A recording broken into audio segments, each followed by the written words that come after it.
Right, here we go. Coming to the line.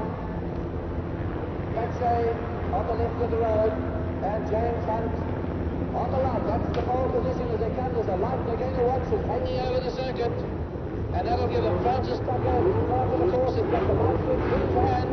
And when he sees the car in position, and this Grand Prix will be underway. In the front row, showing the first row. The car in the second row, trying to find that one.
right underneath the bridge. Just stop right there.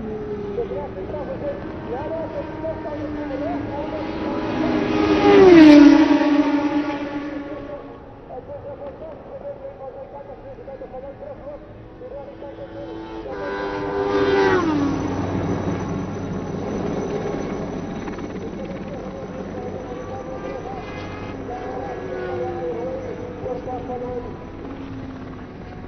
Wat is in de wacht om te zien weer binnen een Grand Prix wedstrijd. Wordt hier teruggelopen daar als die Grand Prix. Ferrari staan daar, Jens Kaan die motor wat hier. Die is fantastische wedstrijd, dat wordt op de laan gehouden. Te winnen. Hij wordt hier natuurlijk terug verwacht. Nu komt Zeker, nou hebben we weer een plek op Pallier. Pallier gaat zeker sneller dan daar. Ja, die Ferrari lijkt het niet meer aan.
Okay.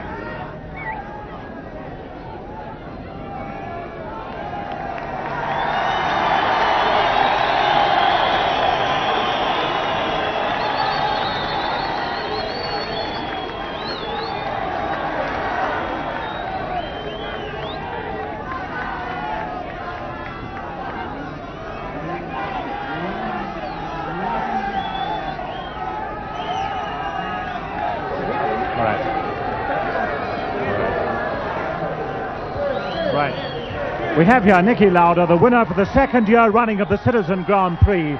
Niki, would you tell us the story of...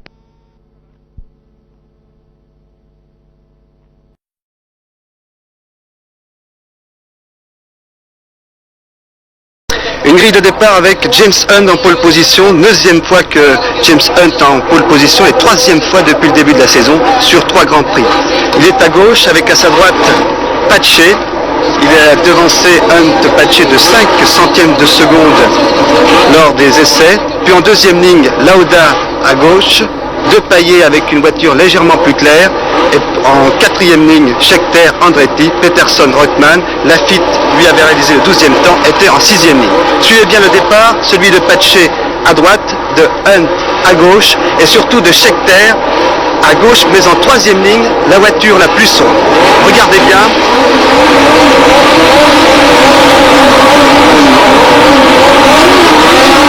Hunt part bien, Pache beaucoup moins et surtout remarquable départ de Scheckter, le bouillant sud-africain. Derrière, c'est un petit peu la bousculade. Scheckter maintenant est en 2e position derrière Hunt.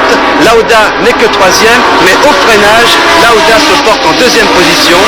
Hunt, Lauda, Scheckter, De Paillet, c'est le classement. Et Pache ensuite en 5e position qui a complètement raté son départ. C'est le classement lors de la première boucle avec ce circuit que nous découvrons, un circuit de 4 km 100. Il y avait 78 tours à parcourir, soit près de 320 km. Une légère descente avec des boucles assez larges qui se négocient en 4e, voire même en 5e. Hunt toujours en tête et qui attaque. Le champion du monde avec cette McLaren, une voiture déjà pourtant ancienne. Nouvelle boucle LES avant de remonter vers une nouvelle épingle relativement large et la ligne droite d'arrivée. Circuit très rapide, mais pas très dangereux en vérité, avec des conditions de sécurité requises. Hunt toujours en tête au passage sur la ligne après un tour. Qui devance Lauda, Scheckter, De Paillet, un peu plus loin Pache, Jochen-Mass, Andretti, Reutemann, Fittipaldi. Laffite est pointé lui en 14e position. 1 minute 16 secondes au tour à peu près. Mais James Hunt a, je vous l'ai dit, une voiture relativement ancienne qui n'a pas subi de modification. Elle fut championne du monde avec Fittipaldi en 74. Et il se bat avec son talent, avec son énergie, sa détermination, un caractère assez bouillant. Il se bat surtout dans les virages. Vous voyez, sa voiture est parfois en difficulté, car cette voiture est beaucoup moins puissante que les autres, surtout dans les reprises.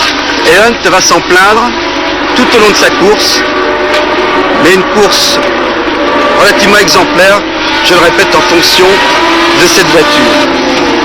On attendait beaucoup ce Grand Prix d'Afrique du Sud, afin qu'il mette un petit peu les choses au point. La hiérarchie constatée l'an passé avait été nettement contestée, mais aussi complètement bouleversée lors du Grand Prix du Brésil et du Grand Prix d'Argentine. Au Brésil, victoire de la Wolf, c'est une nouvelle voiture pilotée par Scheckter, et au Brésil, Reutemann, et en Argentine, Scheckter. Deuxième passage, aucune modification, un écart un peu plus important avec Patrick De Paillet, mais un écart qui va ensuite se réduire, et bientôt on aura la formation de 4 mousquetaires, un 14 de tête avec Hunt, Lauda, Scheckter et De Paillet. Voici Patrick De Paillet. Il s'est plaint de sa voiture lors des 2 précédents Grands Prix, mais il semble qu'on ait trouvé les raisons des quelques défaillances. Maintenant, De Paillet est beaucoup plus satisfait, bien qu'il la trouve encore un peu lourde et qu'elle subira des modifications avant le Grand Prix de Long Beach début avril. En 4e position, donc Patrick De Paillet. Lauda maintenant a doublé Hunt et a pris la tête. C'est au 7e tour. Lauda, Hunt, Scheckter, Depailler, c'est le nouveau classement. L'an passé, Niki Lauda avait réalisé un véritable cavalier seul. Cette année, après son accident, il est bien décidé à faire la même démonstration. Mais la Ferrari va-t-elle tenir? Au début de saison, elle n'a pas eu toute sa réussite. Et puis aussi, on a parlé de certains problèmes. On a dit que Lauda n'avait plus la même efficacité depuis son accident. Il était même contesté au sein du team Ferrari, de la Scuderia. Eh bien, Lauda, sensible à toutes ces critiques, est très bien parti. Il va creuser progressivement l'écart avec Hunt tout d'abord, mais Hunt toujours en difficulté dans les lignes droites. Lors des chronométrages, on constatait que Hunt était chronométré en vitesse instantanée 5 à 10 km de moins en ligne droite, et tout ce qu'il pouvait le gagner grâce à son pilotage et dans les courbes. Hunt sera donc doublé tout d'abord par Scheckter. Alors que Peterson, coéquipier sur la Tyrrell également de Patrick Depailler, abandonne avec une courroie de pompe à injection cassée. Nous voici ici Tom Price. Sans doute les dernières images. Tom Price vient de doubler Nilsson. Il y a devant lui Jacques Lafitte. Price est en difficulté dans la courbe.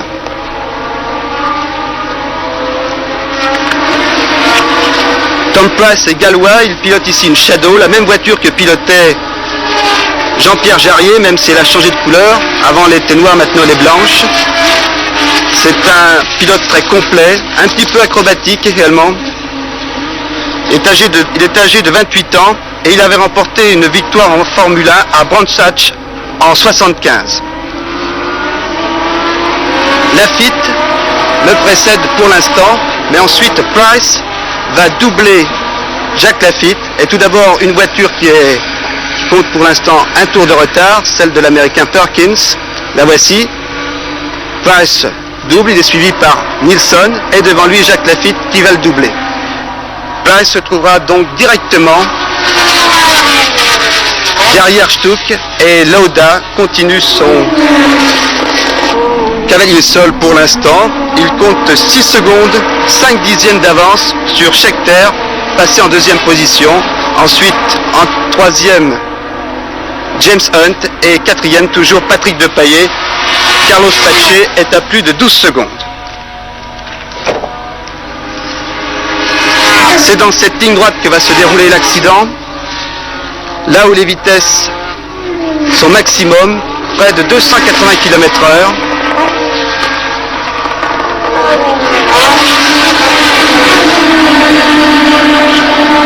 Le style très coulé relativement par rapport aux autres de Niki Lauda, avec une voiture très bien adaptée semble-t-il maintenant.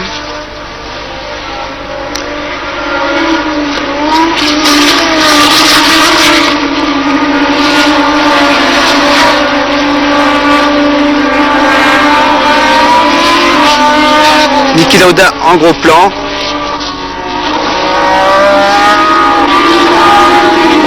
Pour l'instant, nullement inquiété. Augmente sans cesse son avance. Il semble que le circuit de Calami lui réussisse très bien également à la Ferrari. Regardez bien sur la droite. L'Italien Zorzi a stoppé sa Shadow. Zorzi est l'équipier de Tom Price. Il sort, il ne se presse pas, il veut enlever son casque. Et puis tout à coup, la voiture s'enflamme. Alors là, il est conscient du danger, il se précipite, il essaie d'arracher le fil à oxygène.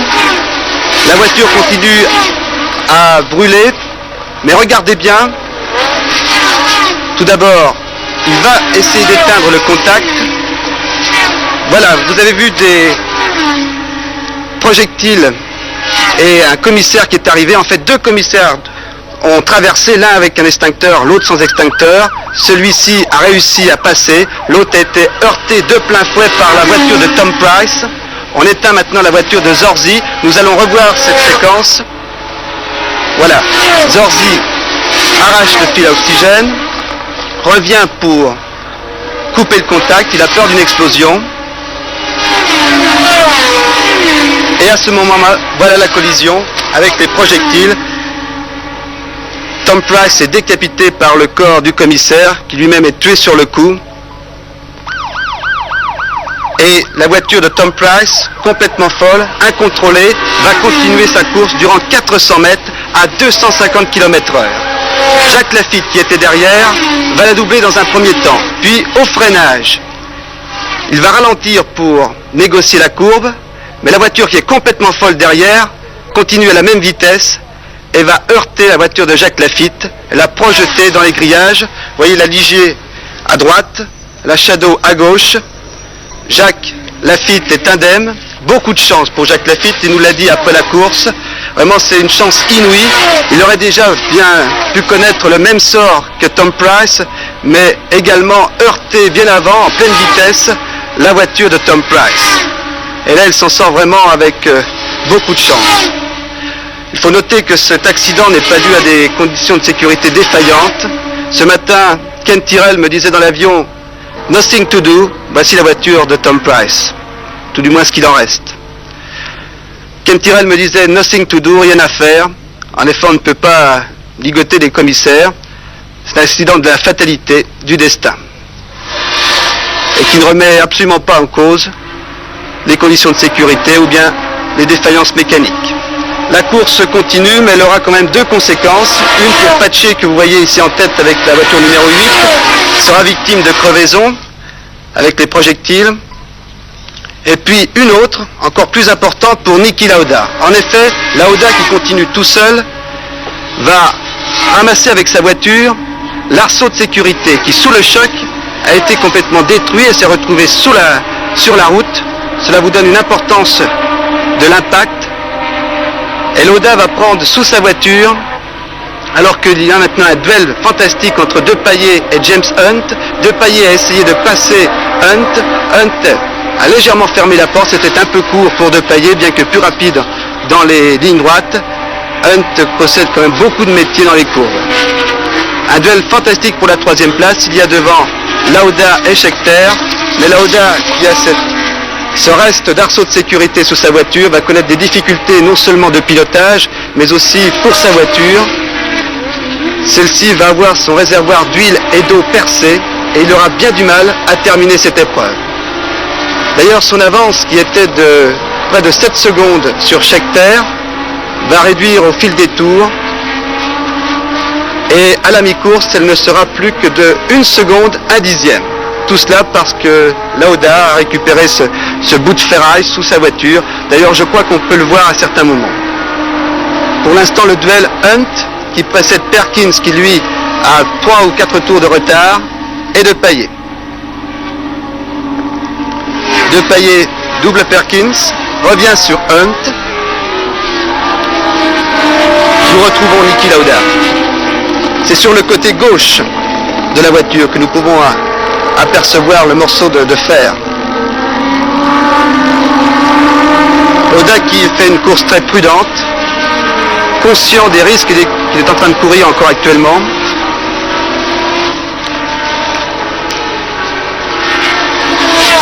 Et derrière, le classement n'a pas beaucoup subi de modifications. Toujours Lauda, deuxième Scheckter, troisième Hunt, quatrième Depailler. Pache est cinquième beaucoup plus loin, suivi par Jochen Mass.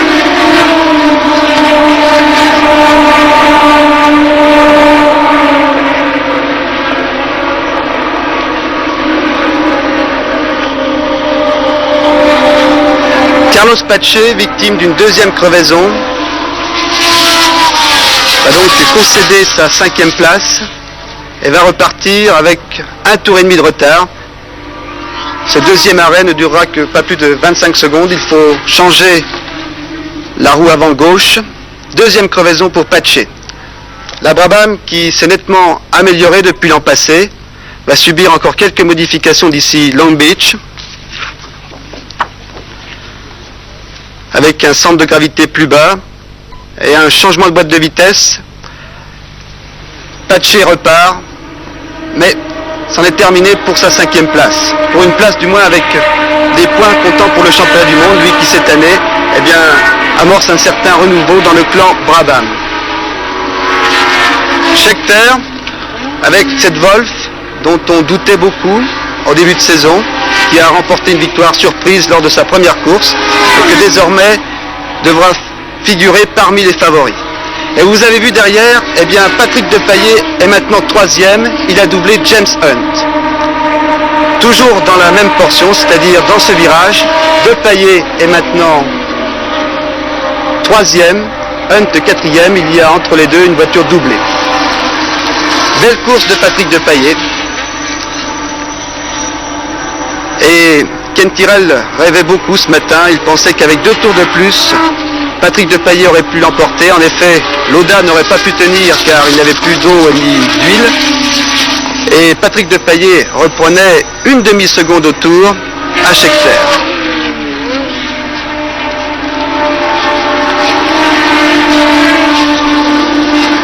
Cette scie roue si efficace, si impressionnante, efficace l'an passé, en difficulté au Brésil et en Argentine, semble maintenant très compétitive.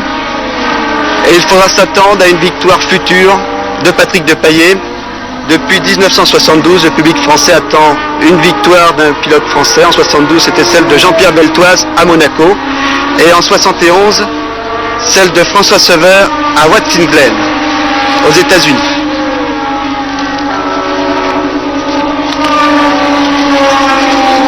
Depailler suivi par James Hunt. Hunt qui s'est plaint à l'arrivée des insuffisances de sa voiture.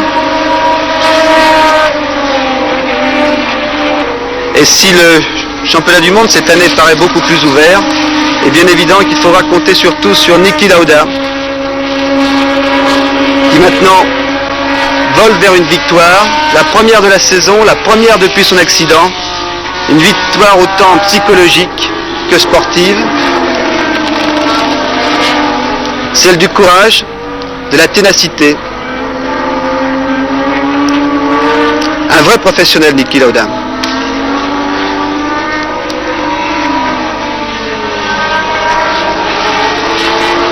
Il va remporter sa 13e victoire. Il avait effectué ses débuts en F1 en 71. Je rappelle qu'il fut champion du monde en 75 et 2e l'an passé derrière James Hunt. Et il semble que maintenant, au sein de la Scuderia, de l'équipe Ferrari, Lauda soit redevenu le leader, même si Reutemann s'est plaint d'avoir été accroché par Andretti et puis n'avait pas réalisé de très bons temps aux essais. C'est une mise au point qui est effectuée Lauda et une belle revanche.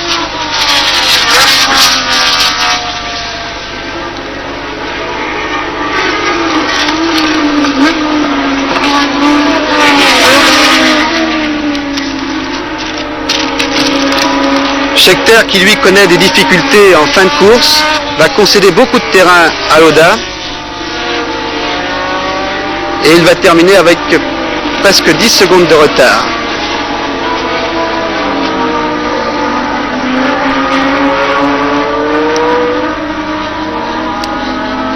Belle fin de course de Niki Lauda et qui continue malgré ce morceau de fer qui derrière détériore sa voiture. Il ne frotte pas et au début il frottait un petit peu, il y avait des étincelles. Et voici l'arrivée, c'en est terminé pour Niki Lauda, 13e victoire. Et il s'arrête aussitôt, il ne peut aller plus loin, il n'a plus d'eau, plus d'huile. Et surtout pour des questions de sécurité, il s'arrête. 2e Jody Scheckter, 3e Patrick Depailler, 1 seconde seulement séparait Depailler de Scheckter. 4e James Hunt, 5e Jochen Mass, 6e Watson, 7e Brambilla, 8e Reutemann, 9e Regazzoni, 10e Fittipaldi. 15 concurrents sur 22 ont terminé l'épreuve. Et nous allons revoir Niki Lauda qui cherche ce projectile qui est sous sa voiture, qui l'a terriblement gêné. Et il va rentrer à pied à son stand et sur le podium. Une image un petit peu paradoxale entre le bolide et l'homme, entre la machine et l'être humain. Voici le classement. En ce qui concerne le championnat du monde des conducteurs, premier Jody Scheckter, deuxième ex aequo Reutemann, Lauda, Scheckter à 15 points, Reutemann et Lauda 13 points, quatrième James Hunt 9 points, De Paillet est septième avec 4 points, voici Niki Lauda, le visage marqué par un très grave accident, mais le talent est resté intact apparemment, c'est ce que nous pouvons souhaiter à Niki Lauda après avoir supporté une telle épreuve.